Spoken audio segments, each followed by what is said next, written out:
What is a risk register?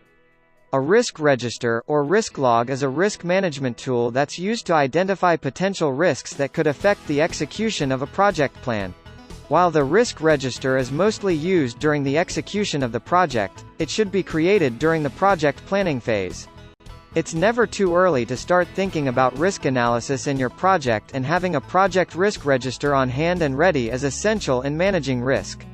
A risk register is the first step in project risk management, and it's an important part of any risk management framework. It helps project managers list risks, their priority level, mitigation strategies, and the risk owner, so everybody on the project team knows how to respond to project risk. Project management software can help you track risk better than a static spreadsheet. With Project Manager, you can make an online risk register where you can identify risks, calculate their impact, and manage them with your team. With our risk view, you can make a risk list and stay on top of all the risks within your project. Write a description, add tags, identify a resolution, mark impact and likelihood, even see a risk matrix, all in one place. Get started today with a free trial. What is the purpose of a risk register?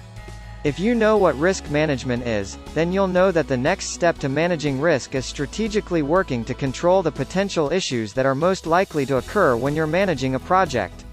Therefore, you should have a risk analysis mechanism in place to collect potential risks and map out a path to mitigate risks and get the project back on track, should those risks become realities. Having a risk log to track project risks, whether by a simple spreadsheet or as part of a more robust project management software solution, is a good idea to tackle in any project plan. There's risk inherent in everything, and that's especially true when managing a project with many moving parts.